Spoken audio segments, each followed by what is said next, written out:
Dr. is the Black Power Business Conference kickoff. Now, I know what you're thinking. Wait a minute, Dr. Lene, it is Thursday. Yes, it is, and that's okay because we are kicking it off. When you work with great people, they say, hey, I'm going to be there, and then something else comes up, and they say, but I'm still going to be there. I got your back. So we got one of my good girlfriends, Candace Janae, that is here. She's going to be rocking with us today. She's going to do her part of the Black Power event tonight. And so while you guys are coming into the room, I'm going to read her bio before we start talking to her. So, hey, Candace, how you doing? Hey, I am amazing. Thank you. You look amazing. Okay. You are killing it. Everything is Thank looking you. beautiful. And thanks for Uh, having me. Yeah, oh no, thank you for being here. So let me introduce you guys to Candace before we get started. So Candace is named top social media expert by Later Media. Candace Janae is an award-winning digital marketing and automation strategist who has helped over 25,000 business owners increase their visibility, attract paying clients, and make consistent sales.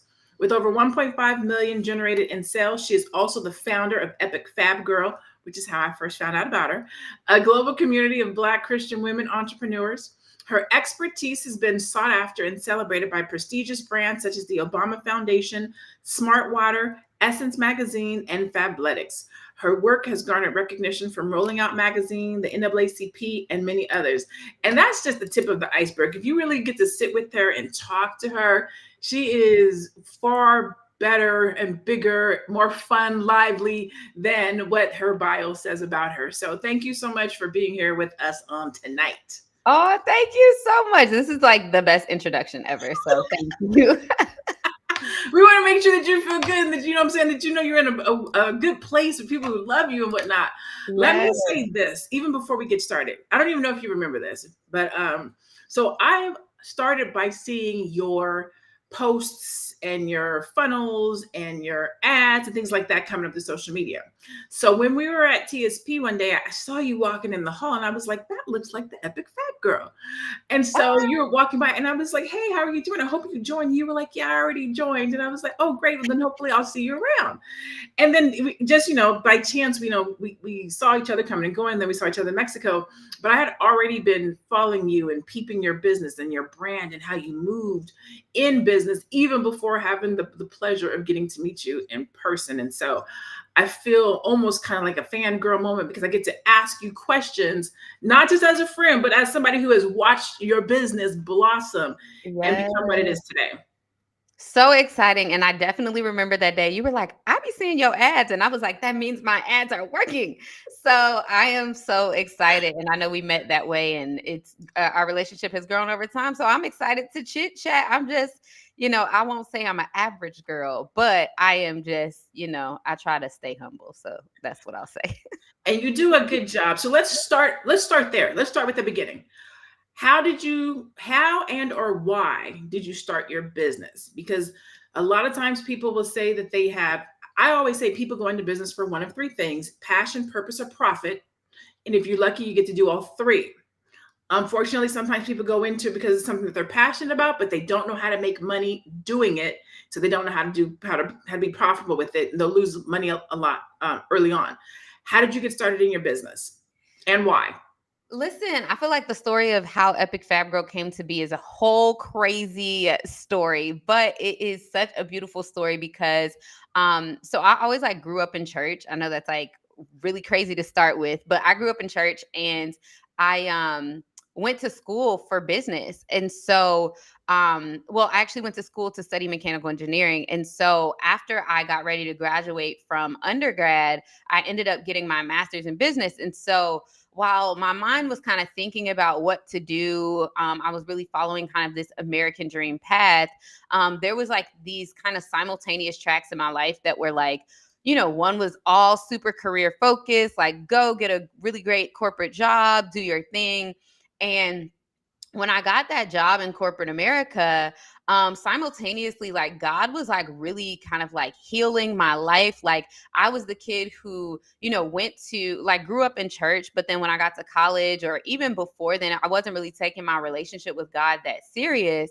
And so it wasn't until I hit a rock bottom moment in my life when I was 23, getting ready to graduate. And I hit a rock bottom moment where I had like such a traumatic experience on my 23rd birthday that, what happens when you hit rock bottom? You go back to God. So Listen. I literally crawled my way back to God and was like, Lord, all of this craziness that happened in my life, this could not be. Like, I feel like for me, it was almost like following my path took me down a path that wasn't, I felt like, purposeful. I felt like I was causing myself so much extra trauma and stress and pain because I wasn't following God's path for my life.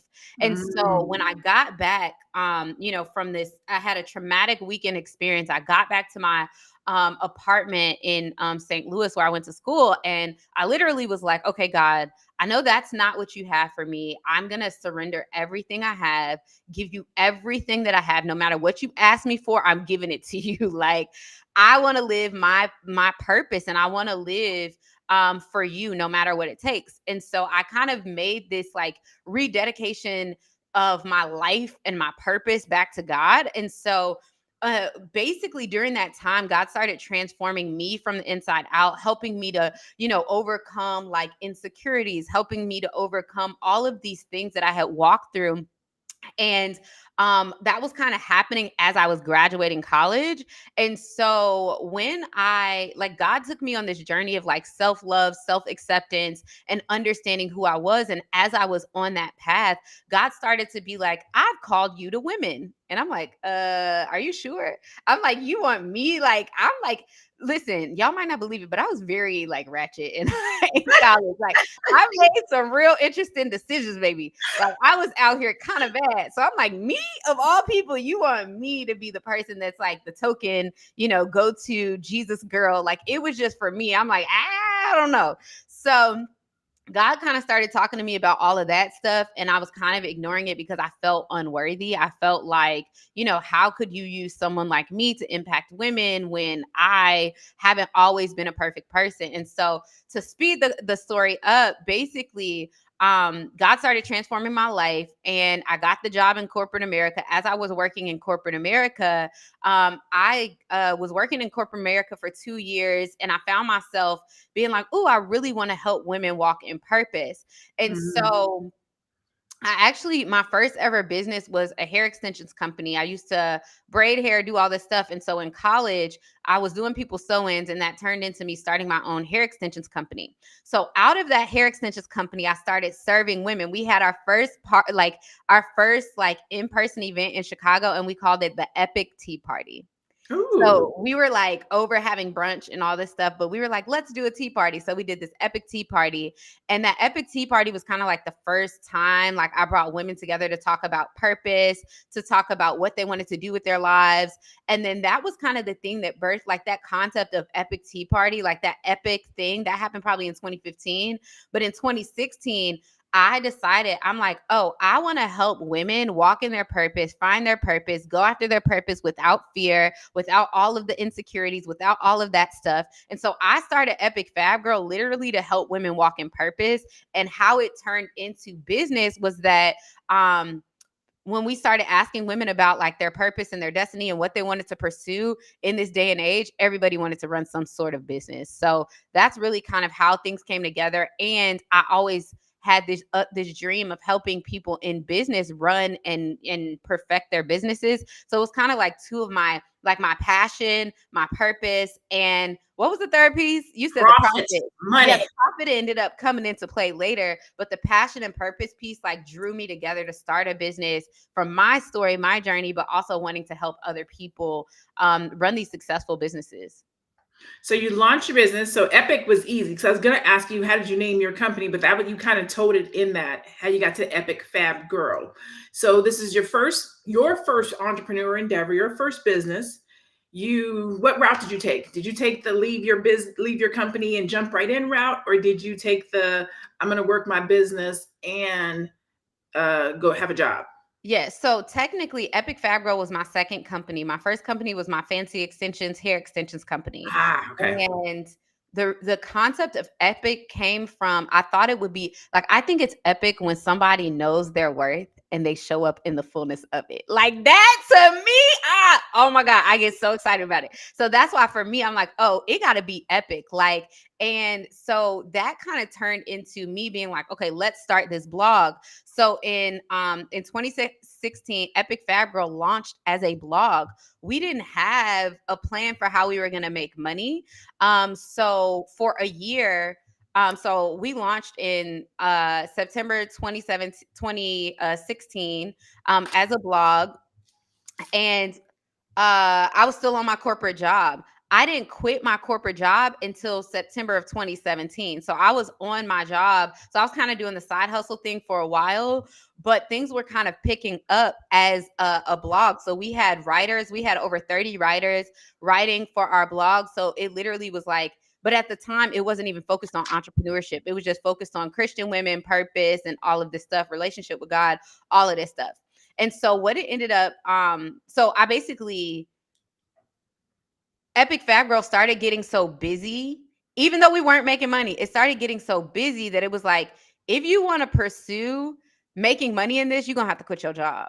So I quit my job a year into starting my business, and we didn't have a way of making money. I was like driving Uber and stuff on the side to try to make sure my gas didn't get cut off. So that's a little bit of kind of how I transitioned. But no, we was not making significant money. We were like making random money selling like random digital blueprints, but it wasn't like we're making for real money. All right, so that leads so let's talk about that. So you launched in 2015, 2017. I heard both of those numbers. 2016 was when the blog launched. Yep. Okay. So from the time you launched the blog in 2016 to the time you made your first six figures in 1 year, how long was that? So 2016 was when we launched. We made our first six figures in a year. Well, with another business, I made my first six figures in a year in 2020. I believe, did I make six figures in 2020 with this business? I know in 2021, we made our first six figures with Epic Fab Girl. Okay. So I ended up launching a marketing consulting company in 2018. And at the top of 2023, I merged that marketing consulting company with Epic Fab Girl. Okay, so you brought them together. Yes, I brought them together. Okay. So now you're helping people. So 2016 launch, you brought the two businesses together, six figures. One of the things that I like about you in your business is how authentic you are, because a lot of times entrepreneurs are struggling with, how do I come across in my business, stay authentic and get sales? And so a lot of times you're jumping through hoops, you're trying to do all the different things to be all the different people that people want to see. I got to be on this trend, I got to be on that trend. You don't do that. You're really clear about who your target market is, who your audience is, and how you want to show up, especially since we're talking about you deal with you service faith-based women, but yet you're still yourself, right? So you still take the trips, you still wear the dresses, you still got the baits, like you still do all the things. How, this is a two-part question maybe. How and or when and or why did you determine and or figure out how to be authentic with yourself and communicate and attract faith-based audience? Because a lot of entrepreneurs are struggling with that. How do I attract my audience and be myself, but project this business persona that I'm supposed to be representing? Yeah, I think that's a really, really good thing. I think being yourself, first of all, I think it takes a lot of work to show up as your full self in any space, right? Because there's a lot of internal work that we have to do, because the world as we know it, right? Even if we think about as people of color, like we have to, for me, I started my career in marketing technology consulting. I worked for a company called Accenture. So I was there for 3 years. So I was often the only, Black person in the room, often the only person under 30 in the room, often the only woman in the room. And I got so comfortable with code switching and putting on a show, to be, how I needed to be buttoned up for corporate, right? And I felt like my personality really didn't ever come to life until it was time for me to get, and do a presentation for, executives, and I'm like letting my, my personality come out, but I still had, like that girl voice. Okay. Like we just gonna call it that, right? Like I had to show up in that space. And I think that, amidst that in corporate careers and having to show up a certain way now, that was in 2016, 2014, I mean 2024, people might be showing up a little bit differently in their corporate spaces now. But I still felt like I wasn't showing up as my full and authentic self. And I also, feel like there's so many things in life that kind of chip away at us feeling like we can be ourselves. And Mhm. so that's why I say it took a lot of work for me to be like, you know what, I'm gonna be myself. And you have to figure out who you are and who you want to be in order to show up in those spaces. And so I think one of the things that really helped me was I used to go live back in the day on like Periscope. So Oh, Periscope, Periscope. That's old school. listen, I was on Periscope, and like everybody that be doing Instagram Live and Snapchat Live and all the other, TikTok Live, all of that is because of Periscope, right? Like, and one of the things Periscope taught me was to not, because you can't force a show. Like, just be yourself. Like, talk how you talk to your girls, like, do what you do. And so I think for me, it took practice in showing up as myself online with like going live that helped me, lean into myself. We all know it's awkward when we see somebody go live and they be like fixing the camera, like, oh hi, we're waiting for the next person to come on. Yeah, how are y'all doing? It's like, girl, that is not how you be talking. Be like, hey y'all, how are y'all doing? What's up? I'm so glad you're here. Like, be yourself. Like, don't allow yourself to feel like you have to be a certain version for people to like you. And the other thing I'll say for all of you guys who are listening is like, your personality, your personhood, the way that you show up will attract people. It will attract your audience. Some people might not like the way I show up. Some people might not like the version of Christianity that I believe. But guess what? I'm going to be myself. I'm going to stand and say what I want to say. And I'm going to be comfortable and confident in that. And the ones who rock with me, they're going to rock with me. And the ones who don't, they probably on the internet talk about something. I've heard people say, oh, like she dressed, like for her to be a Christian, I wouldn't expect her to wear XYZ. And I'm like, if the Lord gonna convict me about something, he gonna convict me about something, right? And so I allow myself to understand that, I'm really here to serve an audience of one, which is God, and show up for the audience that he has called me to, and not be concerned about all the other naysayers. So, what would you say when you figured that out? How would you say that your sales changed? I feel like my sales have always been consistent when I was confident. When I wasn't Mhm. confident, sales were plummeting, right? I mean, like there were no sales. But the moment that I started taking myself and my calling and my anointing and all the things that I come with serious, baby, the other people started taking me serious too. So that's one thing I always tell my clients to lean into is like, take yourself seriously, show up with confidence. Don't show up like, oh, da, da, da, da, because nobody wants to buy from somebody who's uncertain or unsure. And so for me, I noticed like the big shift in 2020 was like, I have helped multi-billion-dollar corporations run marketing campaigns. Surely I know how to teach homegirl down the street how to build a six-figure business. And I'm not going to lean out. I'm going to lean in, and I'm going to own my expertise. I'm going to own the fact that I know that what I'm doing, maybe I haven't done it with a ton of people before, but I'm going to lean into it. And guess what? The same year that I started a business to help people run six-figure businesses, even before, like I started marketing that I would help people run six-figure businesses even before I made six figures. Why? Because I was confident I knew I could help them build a six-figure business. And that's exactly what I helped them do. They ended up building six-figure businesses. So Mhm. I think my confidence, like when I showed up on the scene with a level of confidence and surety of my knowledge and my expertise, that's when sales started to shift. I love that. I love that. So, have you always? So this is. Have you always been an uber confident person? Have you always been easy, quick to get online and in your social media? Because I was with Candace in Mexico, and every spot and stop, I am a horrible pull the camera out person. I be feeling like I don't want to ask somebody like you are quick. Listen, you got the tripod. We're gonna make the let's walk, let's do it. Like you are. Have you always been that way, or did you have to learn that? Yeah, I feel like I had to learn, like, first of all, I had to learn confidence in general. I have a book, y'all can't see it back here, but it's called Bold and Courageous. And a lot of it details my journey of becoming bold and courageous. And it took a lot of energy and effort for me to get to that place, because I grew up in a home where domestic violence was present. So then that really kind of, that kind of shifted my perspective, like, where I wouldn't speak up in moments when I should have because I was afraid that I would be hurt. And then there were things that happened to me as a kid. And, like when I was in the spotlight as a kid where I grew anxiety. So it was like, I was, becoming this anxious and nervous and fearful person. So I was afraid to like kind of show up confidently. And so I really had to work through a lot of that stuff. And that's a lot of that journey that God took me on. When I quit, right before I quit my job and started Epic Fab Girl.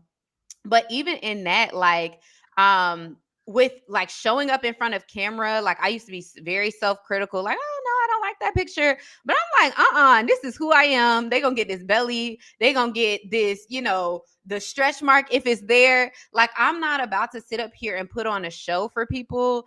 And what I will say is it does take work to like learn to love yourself, so that, because people are rude and they're gonna say stuff online at any given point. But you have to kind of be prepared, to love yourself through it, like, and not care about what other people have to say. And then I think with like taking photos and popping out a phone and getting a tripod, like I had to become that way, because I realized that content is so important, right? Like even right now, I have this sitting over here to the side that is, recording me. Content is important, and that's what is going to help you with your marketing. And so for me, I've grown to be confident in front of the camera. I've grown to be confident hearing my voice. I know some of y'all are listening that are like, oh, I hate hearing my voice back, or why do I sound like that? I had to become confident in that. And, I used to cringe hearing my voice or seeing myself speak on stage, but now I don't mind it. I love it. And I think a lot of that stuff, that fear of not showing up the right way, dwindles the more you do the thing that you say you're afraid of. And I think that the other side of that is when you get comfortable in that environment, hearing your voice, seeing yourself online, you get comfortable with asking for money. Hmm. Because when you're not comfortable or you're not confident, you kind of approach the like, would you like to, or can you? And instead of like your content, let me see. I wouldn't say you're not a salesy salesperson. You let the content do the selling for you. Somebody sees you online, whether it's a course or a challenge or you're traveling, you're showing what the lifestyle is. When you, not so much when somebody works with you, you're showing what your lifestyle is. And you're saying, if you want this lifestyle, you definitely want to work with me. Right. So, how do you translate your content into first of all, is it strategy? Is it your strategy to say, I'm not going to be salesy, I'm going to show people how I live to get them to work with me? Or is it um let's just go with that. Is it strategy? Is that strategic? Well, what I'll say is that the way that I show up online now is very different than I used to show up. Like, so on Epic Fab Girls page, we do a lot of like content that we're drawing people in, that is value-based content. But on my personal page, like, I'm gonna be honest, I ain't really being that strategic with my content right now. I'm just kind of like, this is my life. I'll tell you about what I'm doing.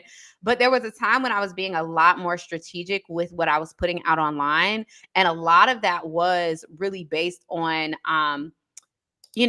I would be adding value in my area of expertise. So, like with Epic Fab Girl, we add value with like Bible verses to help you grow your business or to pray over your business.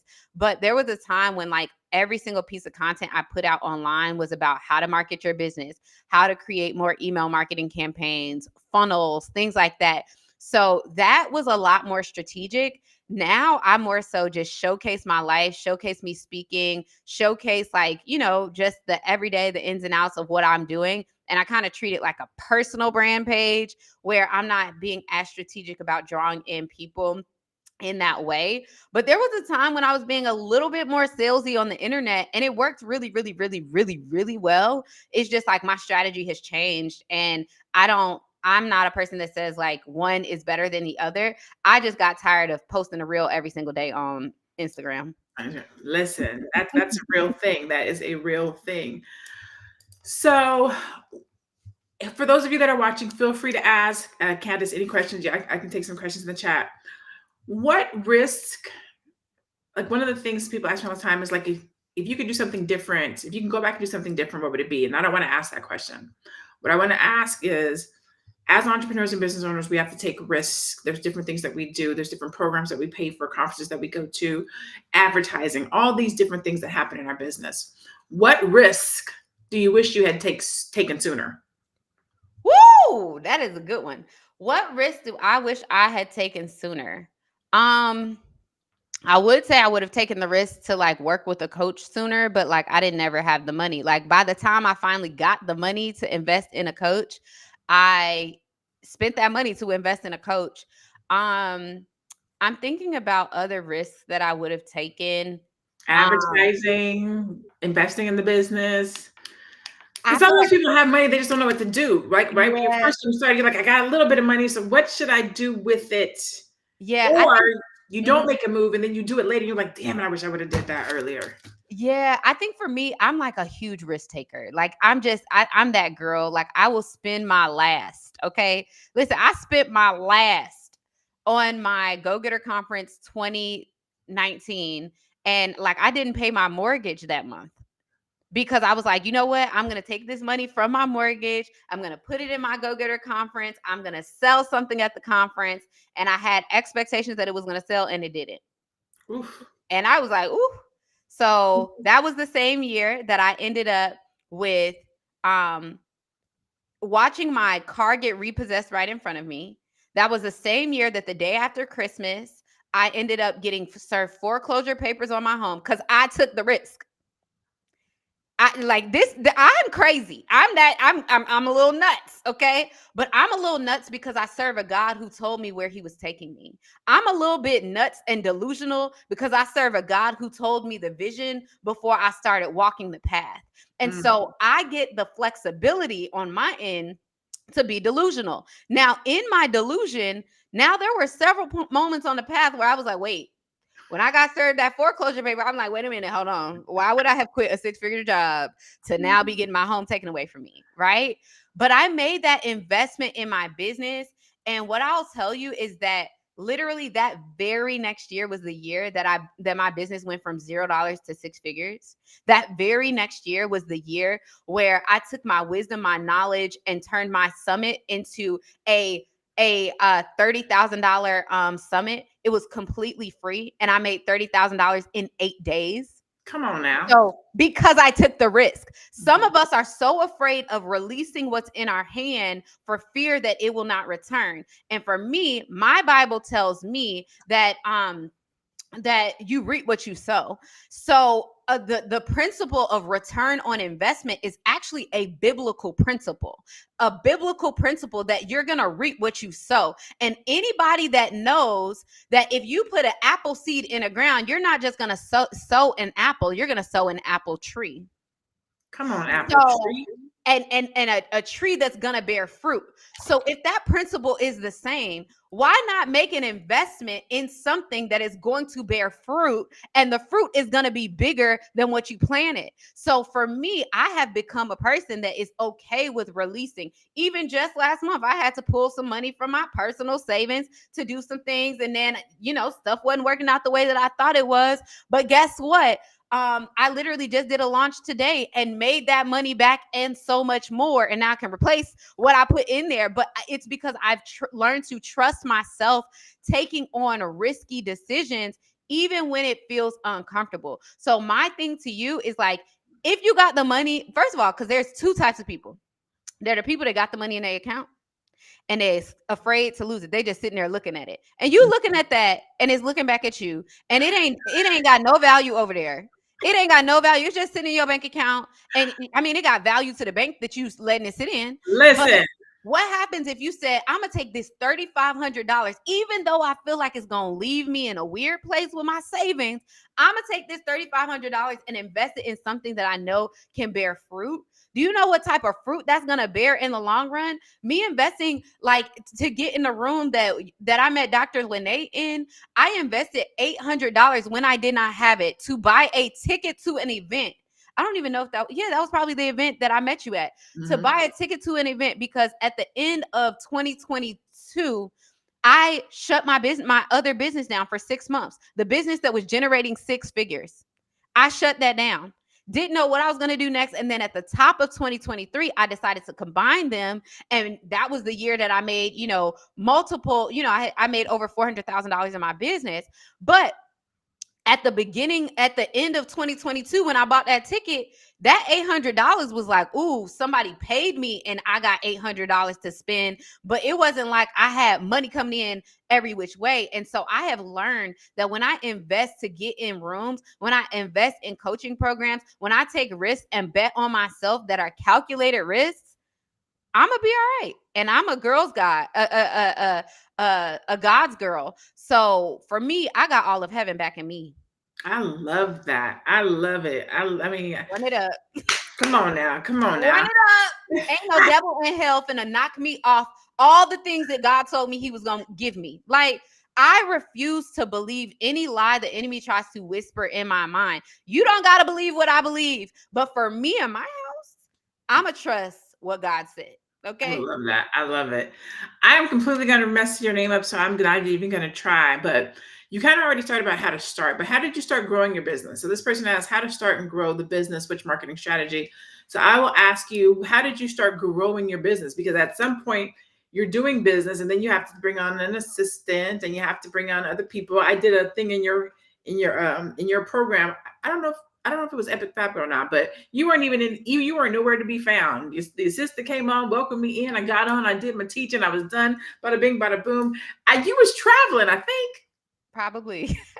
So how do you grow your business? What did you do to grow your business? Yes. So I feel like there's stages and levels to growing your business. So for me, I started growing my business by marketing, right? So the big thing was creating content on social media to attract my audience, right? Because I knew my audience was showing up online. So one of the really big things that helped us grow our audience was in hosting virtual summits. So we hosted our first virtual summit in 2019, and we got over 1,200 people that signed up. And the benefit of that is when those people signed up, we got their email addresses and now they're on our email list, right? Mhm. Now, today we have over 20,000 people on our email list, which is crazy, but it's because we build our audience through like challenges and like virtual summits and things like that. So we create content online. We get people to, show up to an event or a challenge or thing like that. And then we pitch an offer. Like we pitch our services. Like we pitch our services as often as we can. And when we pitch our services as often as we can at premium price points, that is the thing that gives us room to like grow and scale. So early on, it was let me hire a virtual assistant to be able to, help me manage some of the things that I need to do. Like there was a time where we had a social media team that was running everything. There was a time where we had virtual assistants doing, a lot of the admin work. And now, like you said, I have the flexibility to be able to hire a community manager where she shows up for our meetings and stuff, and I don't have to be there, right? And so I think you grow your business strategically by always looking at your task and the things that you have on your plate, and then kind of deciding like which of this do I have to do and which of this can I, offboard to somebody else, right? And that's what I've been able to do over time. But I think growing my team has been a byproduct, like of me charging premium prices and growing my audience and getting my services out in front of more people through my marketing. I like that. I like that. If you had to give, so let me see. This person asked, which advice would you give to someone opening an e-commerce store? But I'm kind of going to ask the question a little bit different. If someone, and this is going to be like in three phases. Okay. So the first part of it is for somebody who's just getting started in business, what three things would you tell them to focus on if they're just getting started? Okay, if you're just getting started in business, number one is foundation. So make sure all your ducks are in a row. So like make sure you get a business bank account. Don't be crossing over funds. Like, do all of that stuff. Like, make sure you set up the right way. Um, and I feel like foundation is like, all of that plus making sure your branding, your logo, all of that stuff is in place. The second thing is your audience. Now, this is the most important thing. Is knowing who your audience is, figuring out where they are, and finding out how to market to them, right? So your marketing is all about who you are trying to attract, and that's why you need to focus on your audience. And then the third thing is a income strategy, right? So you can have the brand, the foundation, know who the audience is, but if you don't have a strategy to make money, you ain't really got, like, you just got a You're self-employed. You're not an entrepreneur or business owner. yeah, I don't know what you got. Like, cause you ain't got no money. Like, so I say all that to say that, that was one of the struggles I had when we were first starting with Epic Fab Girl. And I'm like, yeah, we want to help women walk in their purpose. They're like, but how are you going to make money? I'm like, well, we're going to help women walk in their purpose. It's like, well, the better question is, what are you going to sell? Figure Mm, out what you're going to sell. Like, what are you going to sell? What is it? Define it. Get clarity around it. Put a price point to it and put it out in the market and see if people going to buy it. okay. So then the second part of that question is, once you finish focusing on what you need to get started. Okay, so I know who my audience is. I have my foundation. I know what I'm going to sell, right? How do you drive traffic? Because you just talked about how you started here. Now you have 20,000 people on your email list.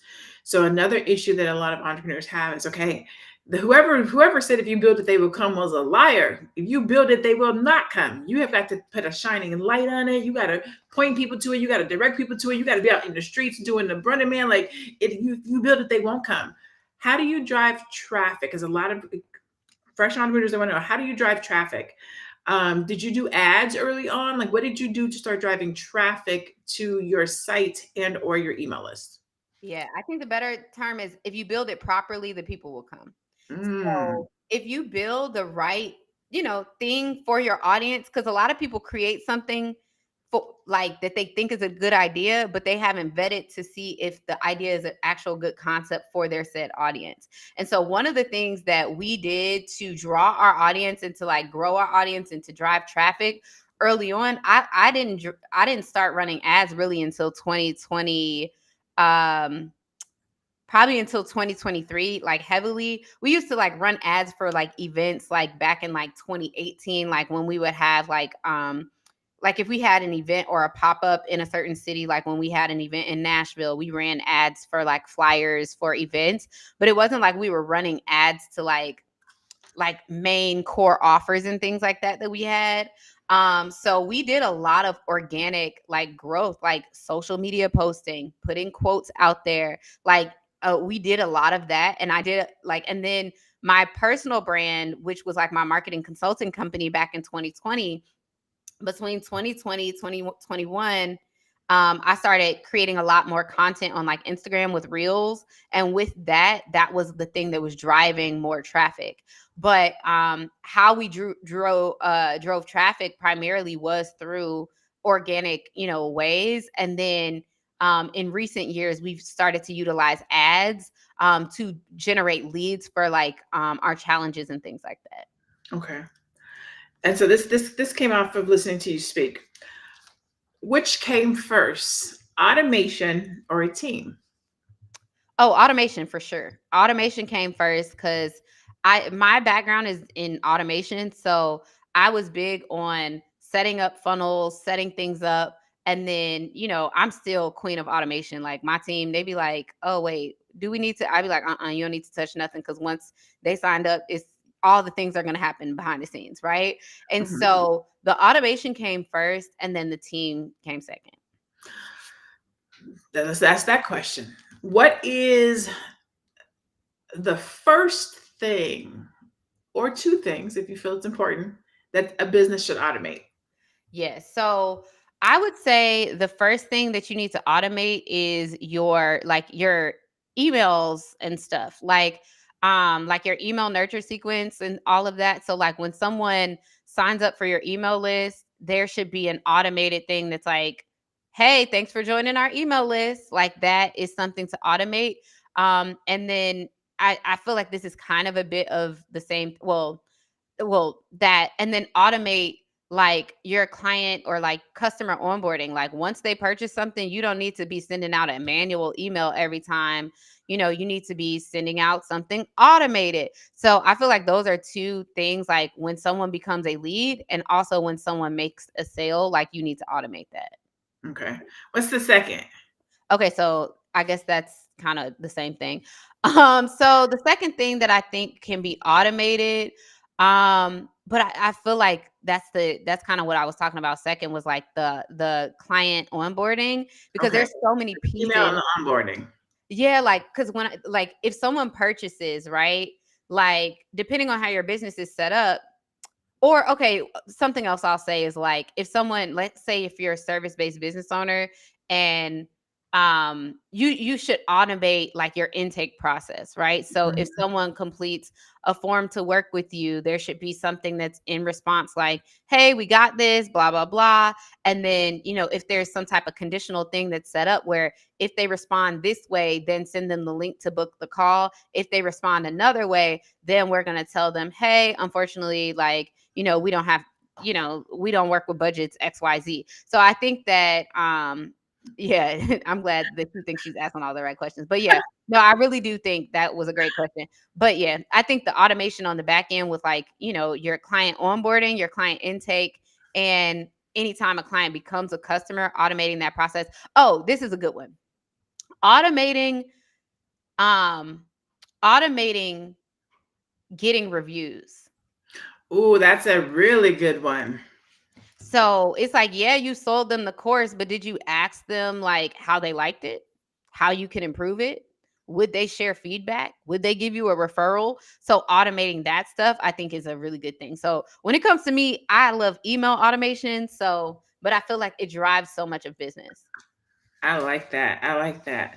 So you mentioned this a little bit, but I want to go back to it because a lot of businesses, people don't know when to start advertising. They don't know what to advertise. They don't know when to start advertising. So, idea about when should somebody be thinking about putting money behind their marketing efforts, right? Are they, so is it revenue based? Is it depending on what the event is? So some people are like, oh, I'm not going to start advertising my business if I make six figures. Well, you might not make 6 figures, you're advertising your business. So like when would you say is a good time to start thinking about actually putting money into your advertising? Got it. So I think that it is silly to put any money behind something that ain't working already organically. Okay. So, I think that once you figure out something that is selling and it sells well, then you should put money behind generating leads for that said thing. Now, you can test it out. Facebook lets you do $10 a day, $20 a day, right? Put the money that you can towards things, towards like advertising, but that does not mean that you need to throw $10,000 towards ads or $5,000 towards ads. It would be silly to put money behind advertising that advertising something that you don't know if people are actually selling or are actually going to buy. So once you know people are going to buy it and you've sold, it time and time again, then put some ad dollars behind it. Are you one of those believers of where you pitch a concept, an idea, a product before you actually create it? Yes, I did that today and I made 5 figures launching something, a 6-week program. These people don't even know what they're about to get. They just like the concept enough that they're like, yes, I'll spend $1,000 on this today in the moment. So I'm a big fan of like curate the offer and tell them what they are probably that what they're going to get. It doesn't have to have definition. So for example, the program that I launched is called Marketplace Ministry, and Her Marketplace Ministry Collective, and it literally is for women who are called to serve women. And so I literally told them like, hey, this is a beta program. I've never done this before. And because I've never done it before, it's going to be at a price point that's much lower than what I would typically charge for certain things. And I told them, here's what it's going to include. I'm going to cover, and I'm going to tell y'all how I told them what I was going to cover. Like, I'm literally about to give y'all like the whole blueprint. So what I did was on Monday or Tuesday, I sent an email to my list and I was like, hey, I really feel called to create a new program for women. And I literally was like, I feel called to do this. God has been tugging on my heart to do this. I'm going to do an info session about it. Show up with me. All you got to do is sign up. So 200 people signed up. I'm like, okay, boom. So then the morning of, I sent out a survey. I'm like, hey, what do y'all want to know about all this stuff? Right. So I literally sent out a survey this morning. Like, I didn't even do it the day before. I sent out a survey this morning. Tell me your thoughts. So I got their feedback from the survey. So guess what I did? I took what they asked for in the survey and I put it into some slides. And I said, this is what we gonna cover. We're gonna talk about how to discover your spiritual gifts and walk confidently in it. We're gonna talk about how to hear the voice of God for your ministry. We're going to talk about, like, I told them all the stuff that we're going to talk about. Why? Because I'm already equipped to talk about it, but I didn't know what the program was going to be unless they told me. So I just put definition around it. I'm like, well, the program is going to be a 6-week program for, we meet weekly for 90 minutes, and this is what we're going to end up covering. So guess what? I haven't done no work yet. Mm-hmm. I haven't recorded. If nobody buys, you would have did all that work for no reason. Exactly. So I learned that a long time ago, that launch a program, ask people what they want, and then create the program around what they want. And then guess what? I'm going to turn it into a course when I record the content. Repurpose. And I'm going to sell it for the same price point that I sold it to these people for today. Man, business is beautiful. I love being an entrepreneur. I love doing business. Now, you brought up a good point, because I know somebody's thinking this. How do you find your audience? Like, how do you not how do you find your audience? That's not how I want to say it. A lot of people struggle with creating the product, right? So what you did, it wasn't ingenious. It's just that people don't think about it. And that is, how do you find out what the people who you serve, your target market, your target audience, what they want? What is your, I do it, I have a way that I do it. I want to see what you do. Like, how do you find out what people want? You ask them. Like I said, we got surveys, you got options to have, you have the option to have focus groups. So a focus group is like, you can get people on Zoom to talk about a concept, ask them questions, hear their feedback, or you can interview people. But you just got to ask the right questions. And that's what my clients pay me for. Is to figure out the right questions to ask, because a lot of y'all aren't asking the right questions. So you're not getting the right and proper data. Like, I have a background in marketing research. Like, that is my thing. So it's like, in order to get the right research, you got to figure out, okay, what do they care about? What are they afraid of? What are they, you got to figure out all that stuff. What do they love most? What do they go to sleep at night, like, hoping and praying to God for? Like, that's the type of stuff you got to figure out and ask them. Like, the only way to know is asking them the right questions. Mm-hmm. That is the truth.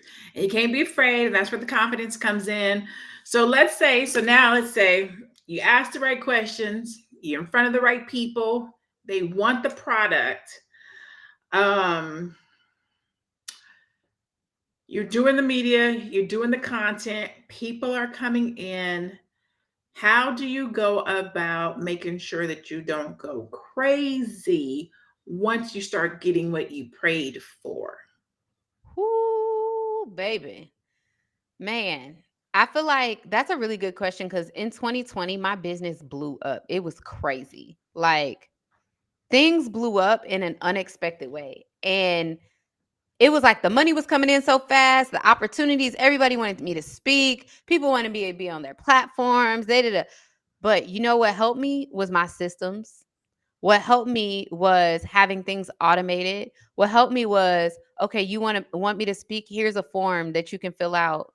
And, like, for me now, our stuff is automated. So it's like, as soon as somebody fills out a form to book me to speak, that form then comes into our our project management system, it assigns it to somebody. Somebody has to review it. Like there's a process in place. So how do you not go crazy is having systems in place, because a lot of times people miss out on, it's almost like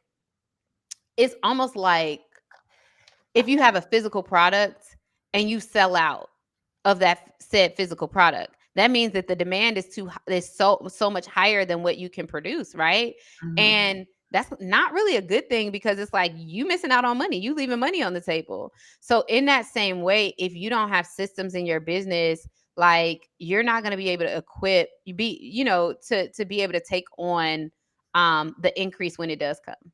I like that. So I'm gonna let you guys ask. We're gonna be getting out here in a couple seconds. She committed. We got like 7 more minutes, but I want to ask her a question. And if you have a question in the chat, please feel free to ask her. Okay. You made a good question. You made a good point. You were talking about the systems and the automation. How does someone know what systems, processes, and automation that they need? Yeah, I think I don't know how to simplify this because I have an engineering brain, but I think that you should map out like every step that your customer would want to take, and then put a system to it, right? So, like, if they want to book a call with you, what's the system? If they want to, if they have a question about something, like, what is the system? And then also mapping out systems is like you just write out what you feel like needs to happen. It's like, okay, they purchased something, but now, okay, they bought the thing, the money is in my account, but what do I have to do next, right? Do I need to send them an invoice? Do I need to send them? So it's like it's about mapping out your processes and like mapping out like your business, and that is the thing that's going to help you map out your systems. I know that's probably not super, you Can I know. simplify what you said?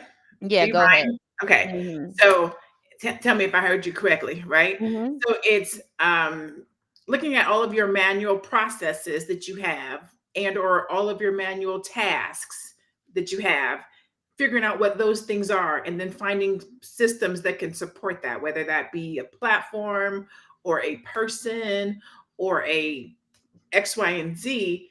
Everything shouldn't be so manual. And so if you understand what the process is and it doesn't require you, there should be a system for it.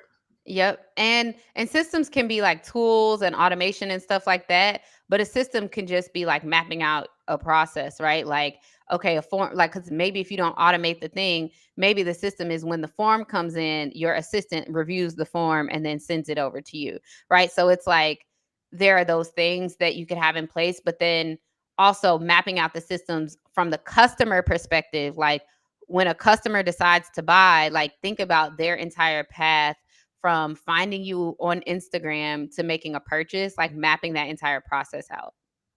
Yes. Quentin Rama said good stuff. Good job. Good job. Okay. Anybody have any questions for Candace before I let her retire? She about to be headed out of town, but she came through for us for a hot second.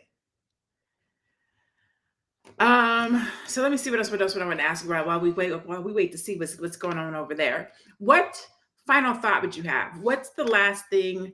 What would you want to leave people with around getting to the money? Like, what's one nugget that you would say, in order to get to the money, this is what I would tell you to put your time, your energy, and your focus into, or your pivot, or something to think about?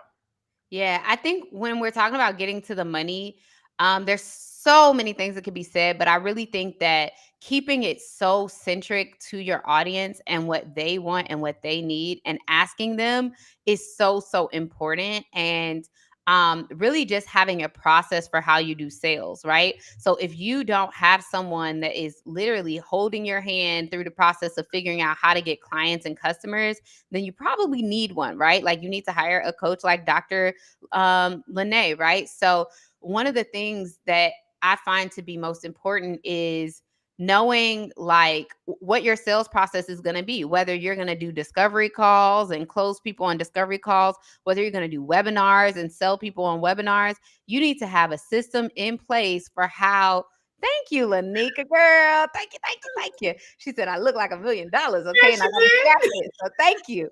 But I really think like mapping out your sales process because every business is different. Like some people's sales process is knocking on doors and like planning on doing meetings, right? Like with it, so you got to figure out what your sales process is, and once you figure that out, lock it in, repeat it as much as possible, and drive it home. Like that's how you gonna get to the money consistently.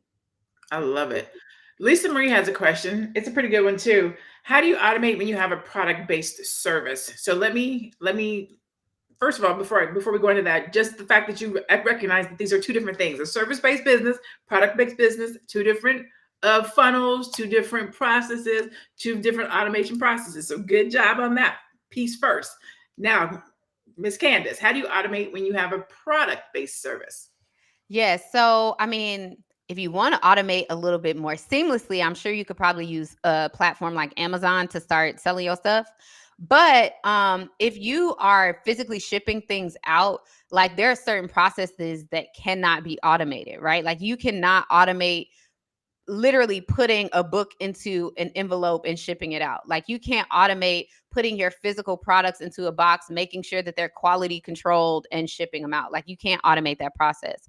But what you can automate is your, like I said, if somebody comes to your website and it's like, ooh, 10% off, they put their email in, and then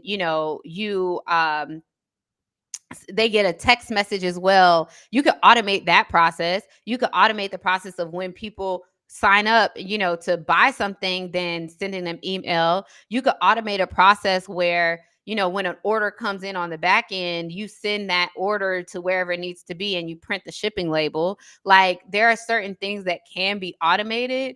And then there are other things that can be automated on the back end. Like once it's like shipped, package, maybe you click a button and then it automatically sends like, hey, your shipping order is ready. Like those are things that you can automate with a product based business, especially if you're doing like shipping and things like that. But some stuff is automatically some stuff is no matter what going to be manual. Mm-hmm. Absolutely. And you hit on all the ones I was going to say. So that's good. Yeah, because I remember them manual shipping days. Like, oh my goodness! Like you try to automate as much as you can. You can't automate that piece, but all that before and after. Even to go back to what she said, automate the review once they get it. So if you know that they're getting the package and it should be there in 7 days, automatically 10 days later there should be something that goes out and says, "How did you like your whatever it was that you ordered? Would you recommend it? Would you do X, Y, and Z?" So even that part can be automated. Exactly. Lisa said, "Thank you." I don't know if You're this is a question for welcome. you per se, Candace, but I will ask you: Okay. Is there a way to? Is there a way for customers to post anonymous Google reviews? My customers have sensitive information that they may not want to be public about them, even though they want to talk about how the products that I sell have helped them. That I am not certain. I write a lot of Google reviews, and what I'll say is I write Google reviews about some stuff that may seemingly be embarrassing, like getting a wax or like, like maybe that's like kind of personal or whatever. I don't know. But I think there may be customers that would be willing to like, write reviews. I don't know if anonymous Google reviews are a thing, but what I would say is if you want reviews from clients that are anonymous, I would just get them directly from yourself and put it on your website, right? And that way you can use that review wherever you want to use it, right? And then there may be people that are willing to do a review for you in a public space for like Google and stuff. So some people might not care that much, so I say just see the option. And one thing I love about Google is that you can Google everything. So I would Google if you can have the the anonymous like Google reviews, and if that's a thing, because that's how I would figure it out. Yep. I'm glad. I love that you said, in my mind, I'm thinking, okay, well, I'm going to say this. And I'm okay. She said that. Okay. All right. Well, she covered it. Okay. That's exactly what I would. Touche. Ditto. Yes, that part. That means it's good sound advice. We both thinking it. Thank you so much for Thank coming tonight just to get us kicked you. off for the Black Power Business Conference that's happening this weekend. I am so excited for this conference. This weekend, we're talking about getting to the money. And I think that Candace did a great job of doing it. We have a whole, when I tell you, I handpicked, and by handpicked, I mean hand selected. I was talking to my team yesterday because we added 3 new people, and they were like, if people only really knew how much energy and time you put into making sure that you pick the right person for the right panel and that for the right conversation. I really put time, energy, and effort into this. And this is just like a small part of what's going to happen this weekend. So if you enjoyed this, please make sure you come and see us this weekend on Saturday and Sunday, because we got 18 more. Candace got her own segment because she's so powerful. She's amazing. Thank She's powerful. She has you. lots of information. A lot of the stuff over the weekend will be panels. So you're going to be getting two heavy hitters at a time. And it's going to be amazing. I'm going to throw something up real quick if I can make my stuff work right. Bam, right there. You can go to www.blackpowherconference.com right now. Actually, I'm going to throw this up instead. If you use the code MONEY, MONEY, again, the code is MONEY, MONEY, you will get 25% off of your registration for the weekend. You do get access to the replay. And let me tell you what's more important. You get money. I'm actually giving money away. I got 4 grants. Wow. I didn't want to just talk about getting to the money. I actually wanted to get you to the money. So we have 4 grants. One's for $1,000. One's for one is for $1,000. One is for $1,500. One is for $2,500. And then the 4th one is for $5,000. So we're giving away $10,000 this weekend because I wanted to make sure that we didn't just talk about getting to the money, that we actually helped you get to the money. So make sure you get in the room. Thank you so much again for being here with us this night. Let me take this caption off so people make sure you guys go and see and support and follow Candace. Her handle's right there at Candace Janae. She's the CEO and founder of Epic Fab Girl. She herself is an epic fab girl. And so tonight I bid you guys farewell. I will see you guys on Saturday morning for the Black Power 2024 Business Conference. Thank you so much for having me.